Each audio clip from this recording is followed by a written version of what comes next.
Nous venons d'étudier la carte de la procédure ILS piste 16 droite. Nous allons à présent la mettre en pratique.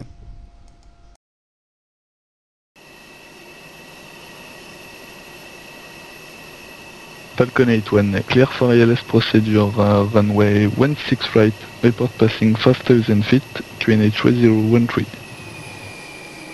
Cleared ILS procedure runway 16 right and reporting 5000 feet, QNH 1013 Falcon 81.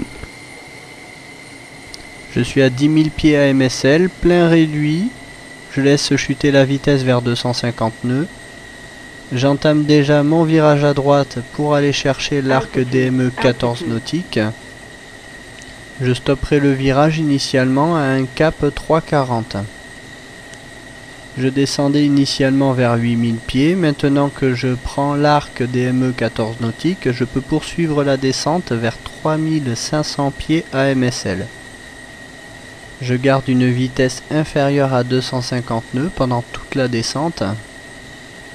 Je surveille également le DME pour vérifier ma distance TACAN afin de ne pas arriver à 13 nautiques TACAN et de rester sur l'arc DME 14 nautiques. Je stabilise au cap 340.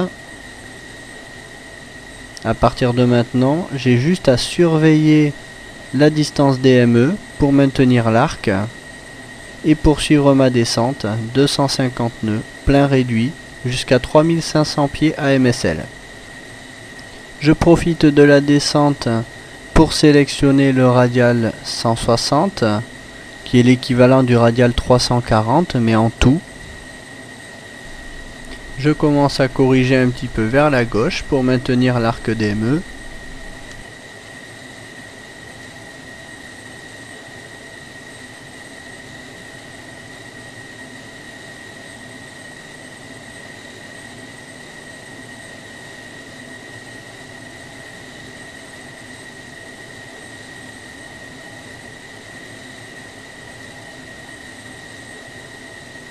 Je rappelle le contrôleur passant 5000 pieds en lui annonçant que je vais continuer à descendre vers 3500 pieds au QNH 1013.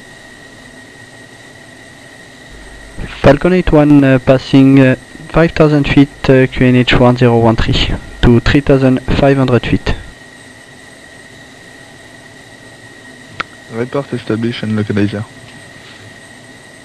Wilco Falcon 81. À aucun moment le contrôleur ne me guide pendant le suivi de la procédure. Je suis en autonome, j'effectue donc ma procédure en autonome. On continue à ouvrir progressivement vers la gauche, toujours pour garder l'arc DME 14 nautique.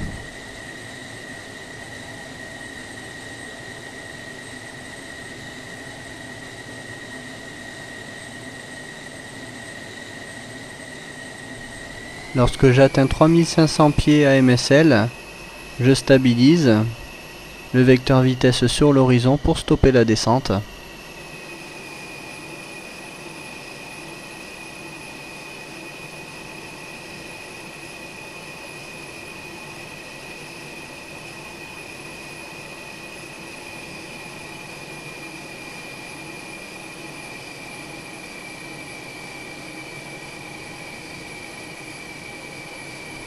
J'attends à présent de passer le radial 350 pour débuter le virage à gauche et intercepter le lock.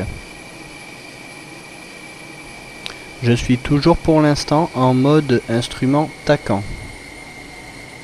Quand je passerai le radial 350, je pourrai alors passer en mode nav ILS ou mode TACAN ILS.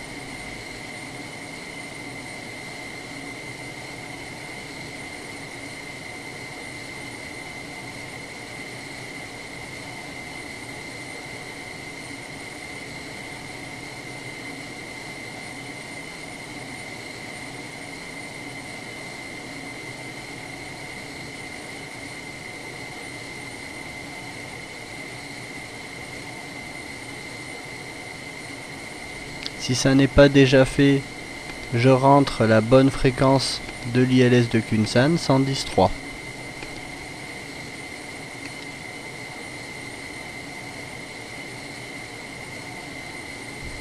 Le radial 350 approche. J'attends que la queue du petit poignard soit sur le 350.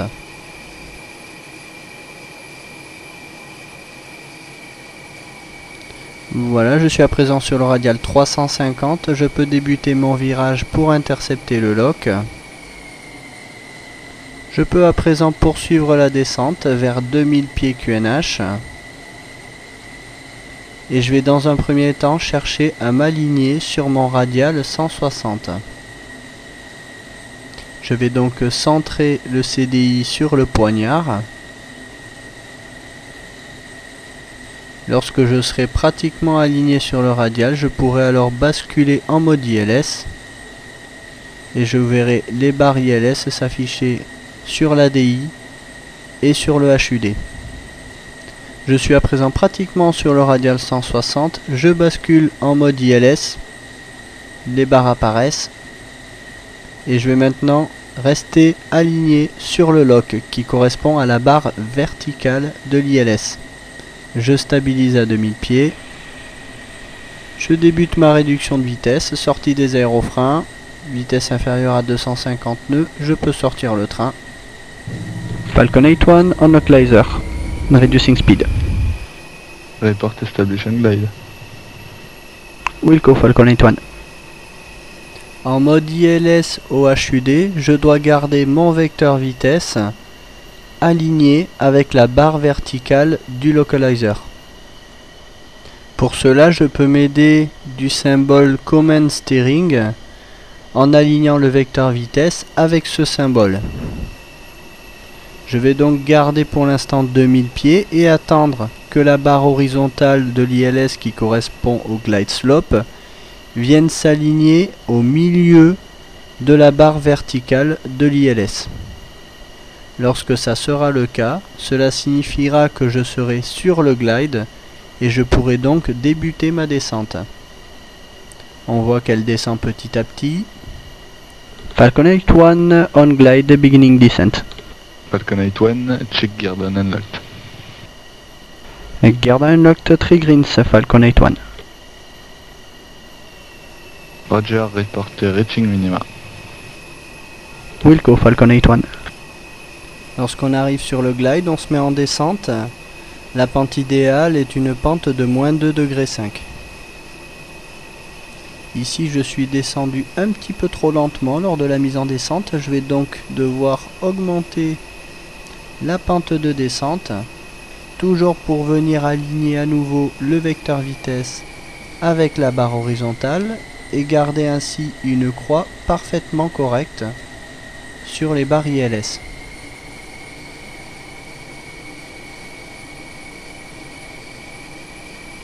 Je viens de passer maintenant en dessous du glide. Il faut donc que je fasse remonter le vecteur vitesse pour aller rechercher la barre du glide. Dans le même temps, j'essaie d'augmenter mon incidence de façon à avoir le repère vert sur l'index d'AOA pour avoir le bon AOA en finale. Voilà qui est fait. Je vais maintenant chercher à rapidement récupérer la pente idéale de descente et à revenir sur le glide. Pendant la finale ILS, je surveille également régulièrement mon altimètre. Je suis ici à 3 nautiques, 3 nautiques tacant et pas 3 nautiques du seuil de piste.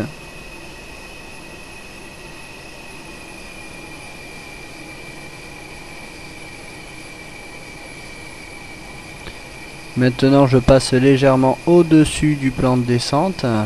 Il faut donc que je corrige en augmentant la pente de descente pour revenir avec une croix parfaite sur le HUD.